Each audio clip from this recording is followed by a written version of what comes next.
إنما نطعمكم لوجه الله لا نريد منكم جزاء ولا شكورا إنا نخاف من ربنا يوما عبوسا قمطريرا. Their motivation being, we are feeding you for God only. No reward do we desire from you, nor gratitude. We dread from our Lord a day harsh and cruel. This is a mention of the inner motivation of their spending in the way of God. The adjectives of abus and qamtarir are used to describe the day of judgment.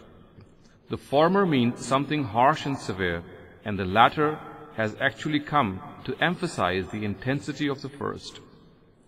Such will be the harshness and cruelty of that day that no one will be able to help anyone. On that day, everyone will have to encounter the results of his deeds.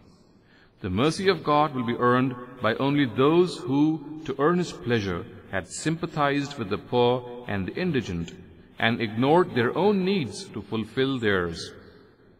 This verse does not necessarily mean that this statement was uttered by the people who are helped by them. It is actually an expression of their inner motive behind spending for the cause of God alone.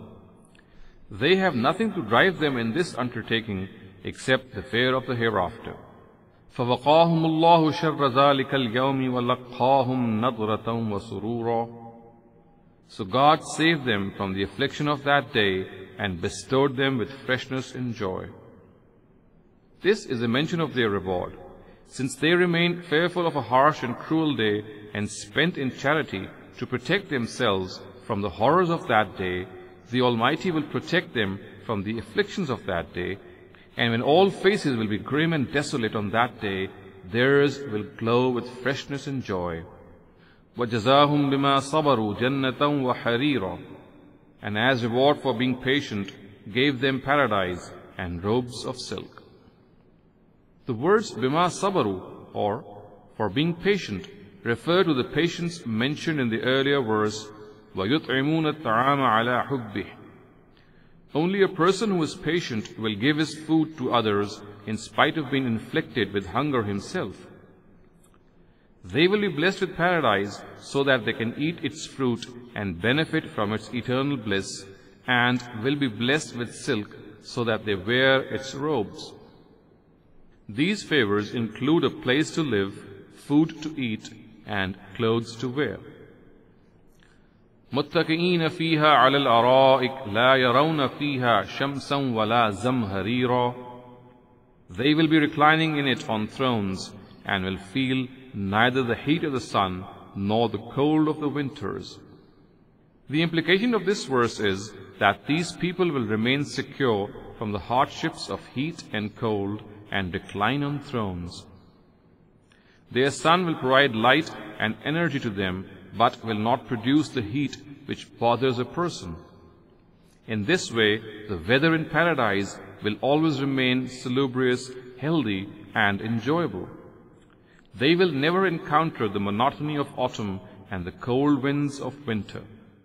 وَدَانِيَةً عَلَيْهِمْ ظِلَالُهَا وَظُلِّلَتْ قُطُوفُهَا تَظْلِيلًا.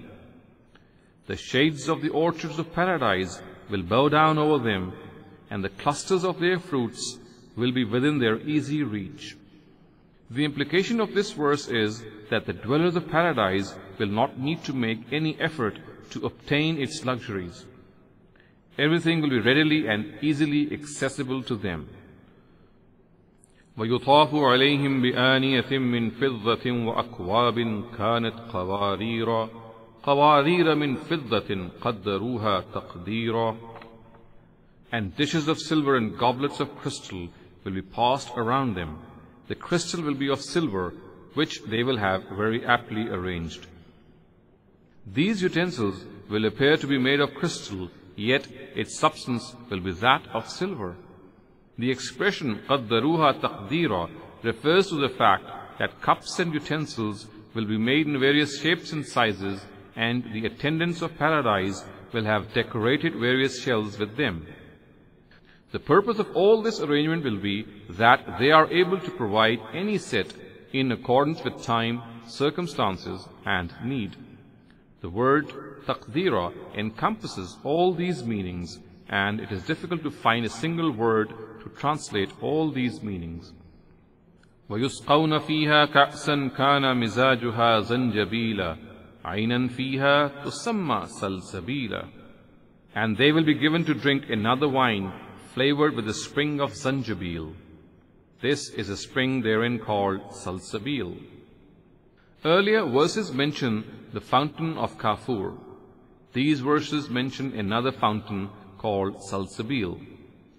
I have referred to earlier that they do not reflect their literal meaning. The literal meaning of Zanjabil is dried ginger. However, names are adopted because of some very minute association with their meaning. There are so many things and objects of paradise which are mentioned in the Qur'an. However, we are not able to ascertain the exact name of these things through their names. It is sufficient for us that the Almighty has informed us of these names.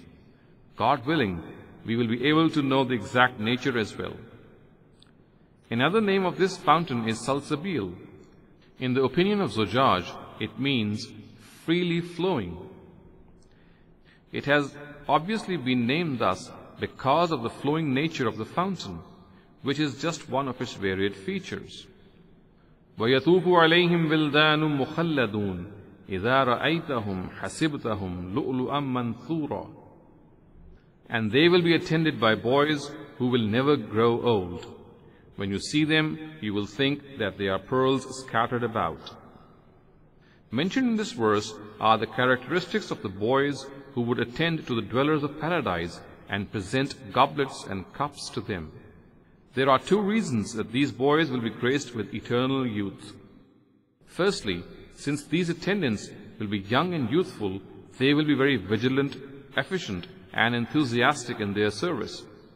Secondly, they will always stay the same age, due to which they will be forever alert, and because of remaining in service to their masters for such a long time, they will become aware of their temperament, habits, and taste. It may be kept in consideration that efficiency in service depends very much on experience. An old attendant has experience, but he loses his vigor for work. A newly employed attendant is very enthusiastic, but he lacks experience and style, and as a result can become a cause of bother for his master. In paradise, both these deficiencies will be covered, and the Almighty will provide attendants, each and every ability of whose will be eternal. The words إِذَا رَأَيْتَهُمْ حَسِبْتَهُمْ لُؤْلُؤًا مَنْثُورًا mention their beauty, elegance, and sophistication, as well as them being well-dressed. Whenever one sees them, one will think that they are pearls scattered about. وَإِذَا رَأَيْتَ ثَمَّ رَأَيْتَ نَعِيمًا وَمُلْكًا كَبِيرًا. Wherever you look, you will see great favors and a great kingdom. These words do not need any explanation. Each part of paradise will have blessings and regal splendor for its dwellers. عَالِيَهُمْ ثِيَابُ سُنْدُسٍ خُضْرٌ وَإِسْتَبْرَقٍ وَحُلُّوا أَصَابِرَ مِنْ فِضَّةٍ وَسَقَاهُمْ رَبُّهُمْ شَرَابًا طَهُورًا. The word Ali is an adverb of place declined as an accusative of state and refers to the outer garments of the dwellers of paradise, which are robes and coats. These outer garments will be made from Sundus and Istabrak, which are the names of famous Persian silk fabrics. Some people have differentiated between the two with regard to their thickness. This research, however, is unnecessary. Here they refer to the Sundus and Istabrak of paradise, whose real form is known to God only. The people of Arabia were more acquainted with Persian and Egyptian cultures. Therefore, in order to delineate the blessings of paradise, most things which belong to these cultures have been presented before them. In those days, the kings would generally wear robes of Sundus and Istabrak. It is obvious that if outer garments are made of such exquisite cloths, their inner garments would be even more soft and elegant. The verses only mention the outer garments and leaves the reader to analogously deduce what else they shall be wearing. Consider next expression, وَهُلُّوا أَسَاوِرَ مِنْ فِضَّةٍ, or, and they will be made to wear bracelets of silver. The kings of those times used to wear bracelets of gold and silver. Here, mention is of bracelets of silver only. However, in Surah Kahf, bracelets of gold are also mentioned by the words, يُحَلَّوْنَ فِيهَا مِنْ أَصَاوِرَ مِنْ ذَهَبٍ, or, they shall be decked with bracelets of gold. Surah number 18, verse 31. Verse 23 of Surah Hajj and verse 33 of Surah Fatir also mention this. This would mean that the dwellers of paradise will be blessed with a variety of jewelry. Whenever they desire, they will be able to wear gold bracelets, and those among them who desire silver ones will also be able to do so. Variety and difference in taste are very natural things. In paradise, due consideration will be given to each person's taste and choice. The following verses of Surah Qaf bear witness to this.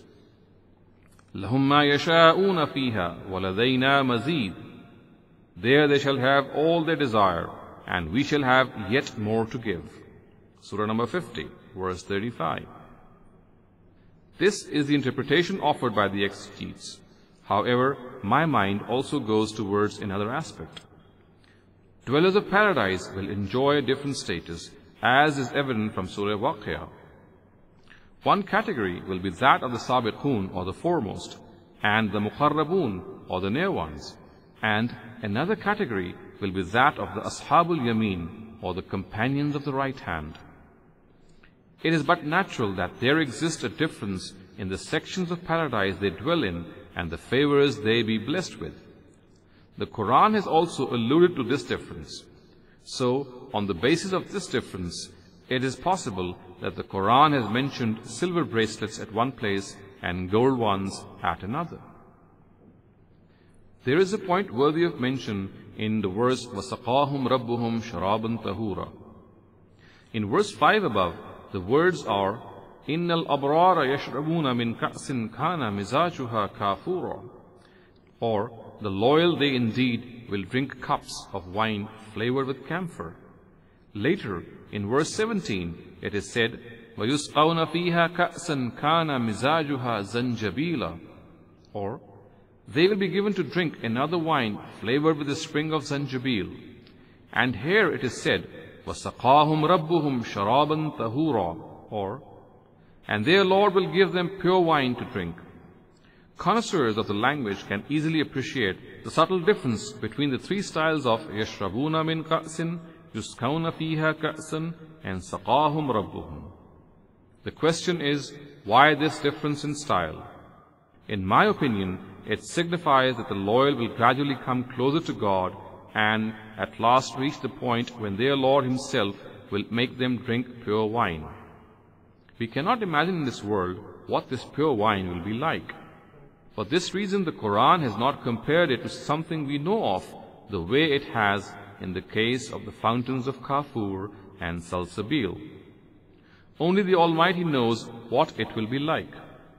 At times I am driven to believe that these words refer to the musk-sealed pure wine which will be reserved for the near ones of God only, and which is referred to with great emphasis in Surah Mutaffifin in the following words. يُسْقَوْنَ مِنْ رَحِيقٍ مَخْتُومٍ خِتَامُهُ مِسْكٌ وَفِي ذَلِكَ فَلْيَتَنَافَسِ الْمُتَنَافِسُونَ وَمِزَاجُهُ مِنْ تَسْنِيمٍ عَيْنًا يَشْرَبُ بِهَا الْمُقَرَّبُونَ. Pure wine, sealed, shall be given to them to drink. The seal will be of musk. And it is for this thing those who wish to strive should strive with enthusiasm. And it will be mixed with tasneem, a special spring on whose banks these favored ones shall sit and drink. Surah number 86, verses 25 to 28.